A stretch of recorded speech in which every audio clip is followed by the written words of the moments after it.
आज आपका जोश और जज्बा जुनून देखकर निश्चित रूप से लग रहा है, या बल्कि दावे के साथ कह सकता हूं कि श्रीमान राजेंद्र जी भामू अपने अगले विधायक होंगे। जिस दिन इनकी टिकट कटी थी, मन में बड़ा दुख था, बड़ी तकलीफ थी, और ये भी था कि जो आगे रास्ता है वो बड़ा कठिन होगा, लेकिन आज लग रहा है जो भगवान करता है वो अच्छे के लिए ही करता है। आज जिस तरह से झुंझुनू जिले में मुस्लिम समुदाय हमारे, तो अब की बार 25 तारीख में आरमोरी के निशान पर आपको और आपके टावरा को भविष्य तय करो। मेरी पंचायत के बारे में बहुत अच्छा जानू हूँ, करीब बहुत पहली बार है या दूसरी बार लोग बार में निकल के आए हो, बाकी 1300 तो पहले ही हो गया है। अब के बाद बैठे ही रहे हैं और बैठे ही रहेगा, तो बाने छोड़ के ते लोग तो बाहर में निकलो और राजेंद्र जी भामू ने भारी बहुमतों जिताओ। मैं तिवारी की राम साहब सबने एक बार बहुत बहुत धन्यवाद दूं कि इतनी भारी संख्या में आया, और तारी मार्कशीट भी एक ही होनी चाहिए। कमो कमी पंचायतों 70% वोट राजेंद्र जी भामू ने मिलना चाहिए। जय हिंद, जय भारत। श्री राजेंद्र जी भामू साहब, मंचस्थ भाई कृष्ण कुमार जी गावड़िया और मंचस्थ सभी अतिथिगण, मेरे सम्मुख विराजमान उदावास की विशाल जनता जनार्दन बंधुगण, मेरी माता समान बहनें, बेटियां, नौजवान साथी और प्यारे बच्चों, सबसे पहले मैं आपसे दीपावली की राम राम कर लूं। सबको दीपावली का आशीर्वाद मेरी ओर से इस पूरी बस्ती को। साथियों, मैं कोई वक्ता नहीं हूं, मैं तो एक साधारण सा नौकरी करने वाला व्यक्ति हूं। भाषण नेता लोग देते हैं, मैं नेता नहीं हूं। खुशकिस्मत से एक बार सरपंच बनने का सौभाग्य मुझे जनता के आशीर्वाद से जरूर मिला है। आज इस चुनावी सभा में आपकी ये उपस्थिति देखकर मेरा मन गदगद है कि जो सम्मान, जो प्यार, जो मोहब्बत आपने भामू साहब के लिए दिखाई है वो काबिले तारीफ है। और मैं ये मानता हूँ कि यही मोहब्बत अलमारी पर मोहर लगा करके आप उनको दोगुने भाव से परोसोगे, ये मेरा मानना है। आने वाली 25 तारीख को हमारा ये विधानसभा का चुनाव होना है। ये झुंझुनू विधानसभा एक गरिमामय सीट है। मेरी उम्र के भाई लोगों ने देखा होगा कि इस सीट पर अच्छे अच्छे आदमी आए। सबसे पहले नरोत्तम लाल जी जोशी यहाँ से चुने गए, जो राजस्थान के स्पीकर बने। उसके बाद आदरणीय सुमित्रा सिंह जी कई सालों तक इस सीट पर विराजमान रही, जो स्पीकर से रिटायर हुई। इसके बाद हमारे आज के राजकुमार भाई विजेंद्र सिंह जी इस सीट पर चुनते आए। और मैं सोचता हूं कि आप लोग इसी तरह से सोए रहोगे तो ये उनकी ताउम्र ये सीट हो जाएगी। इनके बाद इनका बेटा आएगा, बेटे के बाद पोता आएगा। आप और हम में ताकत नहीं है उनको बदलने की। परिवर्तन इस समाज का नियम है, परिवर्तन होना चाहिए। मैं उनकी बुराई नहीं करता, क्योंकि पानी अगर बहता है तो ही निर्मल रहता है। अच्छे से अच्छा पानी भी अगर इकट्ठा हो जाए, ठहर जाए, तो बदबू मारने लगता है। उसको आज की भाषा में चाहे भ्रष्टाचार को हो या और किसी नाम से सम्मानित करो, आप लोगों के सामने है। जितना काम झुंझुनू में विजेंद्र सिंह जी को करना चाहिए था, मैं सोचता हूँ उस अनुपात में वो नहीं कर पाए। इनके पिताजी से लेकर आज तक देखो, ये यमुना नहर के नाम से जनता को पागल करते आए हैं कि अब की बार नहर आएगी, अब की बार नहर आएगी। नहर सिर्फ चुनाव के समय आती है, बाद में लोगों की प्यासी जनता की आंखों में आती है।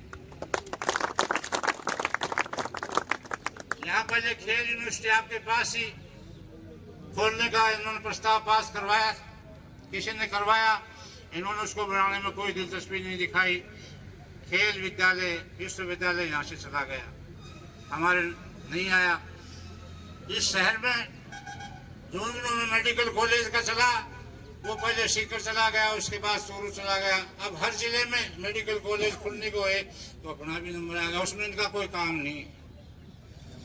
ये तो एक मौनी बाबा है जो आप चुन के इनको भेज देते हो और जयपुर में बैठे रहते हैं, इस जिले के लिए कुछ भी नहीं बोलते। नया संभाग बनना था झुंझुनू, वो सीकर चला गया। आपके पास ले दे करके बच्चों के रोजगार के लिए ये मिलिट्री का ऑफिस है, ये भी कुछ ही दिनों में जाने वाला है। फिर अपने बच्चे बीकानेर धक्का खाएंगे, क्योंकि ये बोलेंगे नहीं। इन्होंने तो मौन धारण कर रखा है कि मैं नहीं बोलूंगा। ये है दूसरे अपने बबलू साहब हैं, जिनके पर्चे रोज आप अखबारों में पढ़ते हो, टीवी पर भी देखते होगे, जो बीजेपी के उम्मीदवार हैं। उनसे आप क्या आशा रखते हो? वो तो कहने के लेना एक न देना, दो दिलदार बने हंडस है और मन में मुंडी रहे पाप की यार बने हंड। वो तो अब तीसरे भामू साहब, ये पिछले 5-5.5 साल से आप देख रहे हो, मेरे कहने की आवश्यकता नहीं। इन्होंने अपना काम करके आप लोगों के बीच में अपना निवास बना करके आप लोगों के दुख दर्द में शामिल होकर दर्शा दिया है किस किस्म के आदमी। ये तो झुंझुनू जिले के गांधी हैं और झुंझुनू जिले के बिरला मानो दान के मान में राम मंदिर बना, उसमें 1 करोड़ रुपया इन्होंने दिया। झुंझुनू किसने दिया बताओ? हर गांव की गौशाला में 10 लाख, 5 लाख, 3 लाख रुपए दिए। और कोई मंदिर हो उसमें भी इनके लिए ना नहीं है। सामाजिक सरोकार में हरेक उपस्थित होते हैं। कोरोना आया तब भी इन्होंने बढ़ चढ़ के हिस्सा लिया। अपने मोनी बाबा तो आगे लगा करके बैठ गए कि मेरे पर नहीं आ जाए कोरोना, बाकी जनता मरे तो। ऐसे लंपी बीमारी में इन्होंने लोगों को दवाइयां सप्लाई करी। यानी कोई भी हो, सुख दुख हरेक में ये आप लोगों के बीच में पुकारने पर, याद करने पर आते हैं। और जितना हो सकता है लोगों की मुसीबत, चाहे किसी की पानी की हो चाहे घर की हो। परसों बुढ़ाना में एक बूढ़ी माता आई, उसने कहा बेटा मेरे मकान नहीं है रहने को। तो भामू जी ने तुरंत हाँ कर दी कि माँ अभी बनाना है या चुनाव के बाद बनाऊं। तो उनके साथ जो था उनका चुनाव के बाद बना करके बन गया, आपका यूं मान लो। ये तो ऐसे दाता है, इनके बारे में जितना भी कहा जाए वो कम है। इनको देख करके मेरे को कर्ण की एक बात याद आ गई। दानवीर कर्ण कहते हैं, तो अपने दानवीर कर्ण हैं।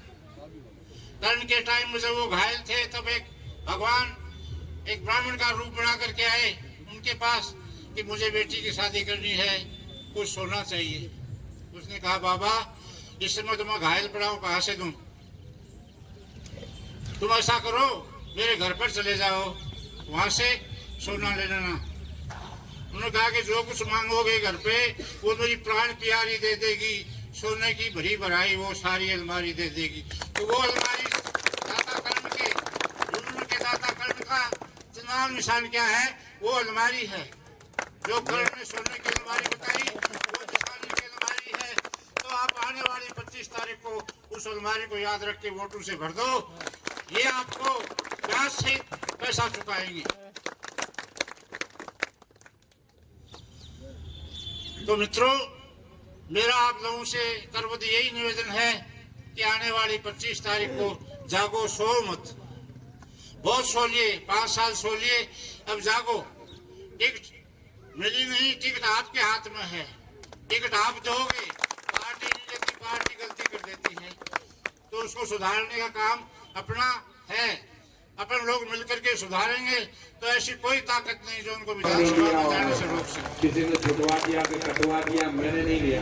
आपके बीच देर से पहुंचे इसके लिए क्षमा प्रार्थी हूँ।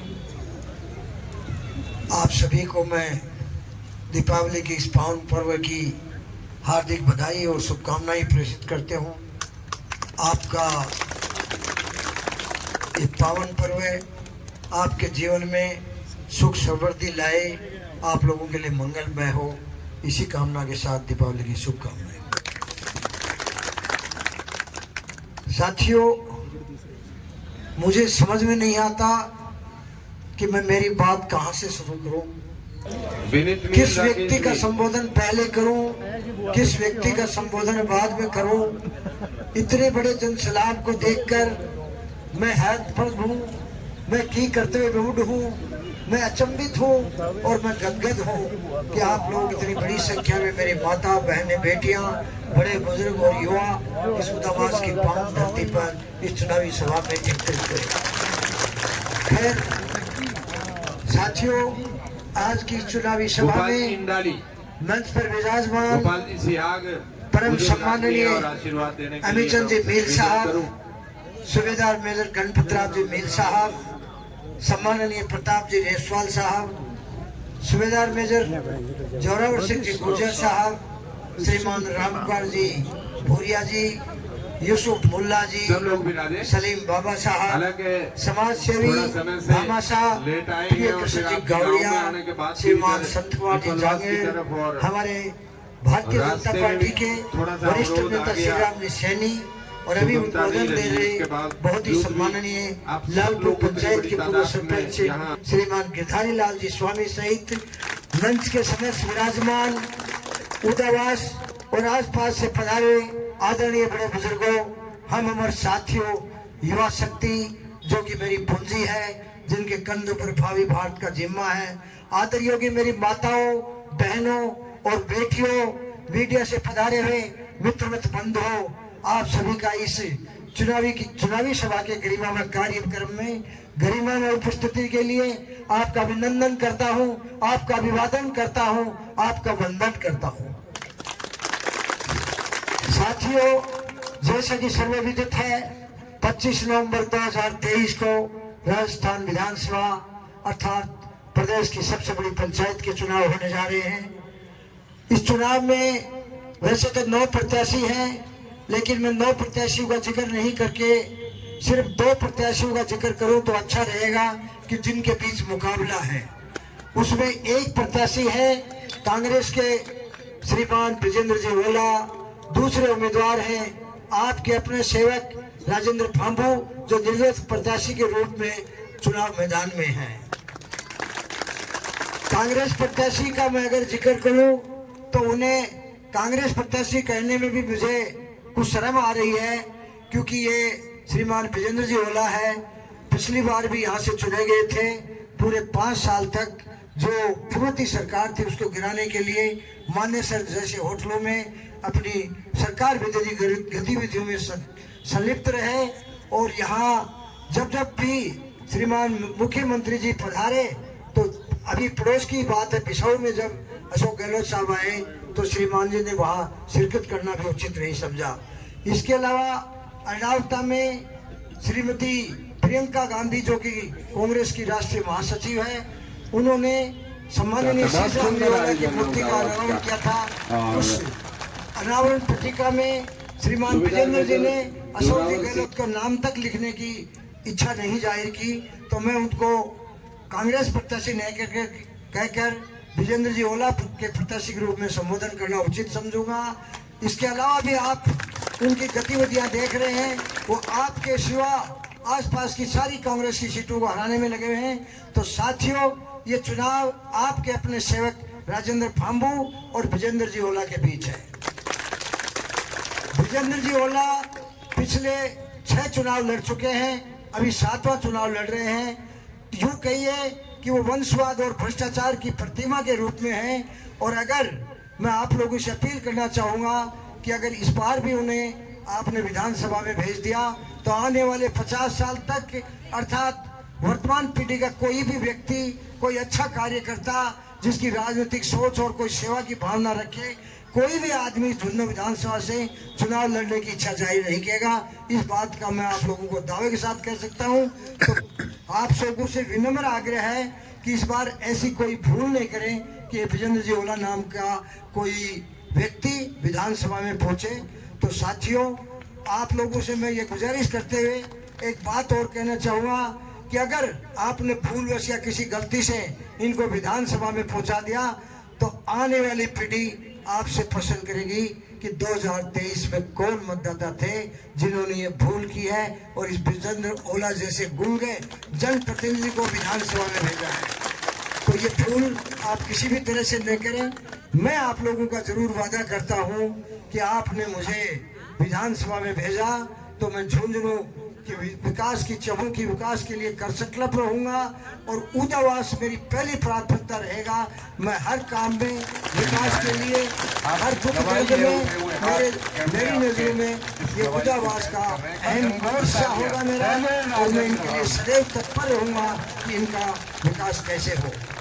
इसके अलावा मैं आप लोगों से ये कहना चाहूँगा कि आप लोगों ने मुझे अगर विधानसभा में भेजा तो विधानसभा का प्रत्येक व्यक्ति अपने आप को विधायक समझे। मैं आप लोगों के प्रतीक और सेवक के रूप में आपके बीच रहूंगा, न कि विधायक के रूप में। मैं ये हमारा विधानसभा कृषि प्रधान है, सैनिक और शूरवीर और शहादत की धरती है। मैं खुद किसान और सैनिक परिवार से हूँ, इसलिए किसानों के दर्द से भी मैं भली भांति वाकिफ हूँ और मैं धरती से जुड़ा हुआ व्यक्ति हूँ। तो साथियों, यहाँ पे पीने के पानी की और सिंचाई के जल की बड़ी महती आवश्यकता है, अर्थात बड़ा संकट है। तो आप लोगों में से बहुत लोगों को ज्ञात होगा कि मई 1994 में एक यमुना जल समझौता 6 राज्यों के बीच हुआ था। उसमें से 5 राज्यों में ये लागू हो चुका है। झुंझुनू में भी इसके लिए गाइडलाइन तय होगी। 2004 में 1981 क्यूसेक पानी झुंझुनू को मिलना तय हो चुका, लेकिन यहाँ के जनप्रतिनिधि उदासीनता के कारण ये पानी अपन लोगों को नहीं मिल सका है।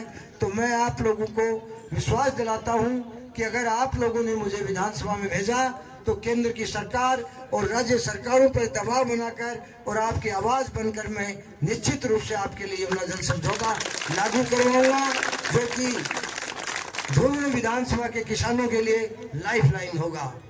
साथियों, एक मेरे लिए मैं आप लोगों को यह भी निवेदन करना चाहूँगा कि मैं पेशे से ठेकेदार हूँ और ठेकेदार का कोई ठेकेदार नहीं होता, अर्थात कोई बिचौलिया या एजेंट नहीं होता है। तो आप लोग मेरे से कोई संवाद हो, मेरे से कोई काम हो, तो मैं कभी भी जीवन में आपके लिए किसी बिचौलिया, एजेंट या किसी तरह के व्यक्ति की बात नहीं करूँगा।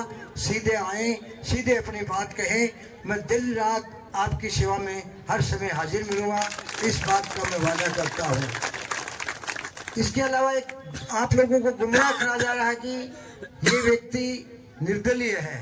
साथियों, मैंने टिकट मांगी थी, टिकट के पैरामीटर में आप सभी ने कहा है कि आप उपयुक्त थे। दुर्घटनावश मुझे टिकट नहीं मिली, लेकिन आपने देखा होगा कि कोरोना जब आया था तो कोरोना के समय बात चली थी, विदेशी जो भी कोई विदेश के लोग हैं वो कहते थे कि भारत गरीब देश है, वहाँ जनसंख्या इतनी है, कोरोना में सब कुछ बर्बाद होगा जाएगा।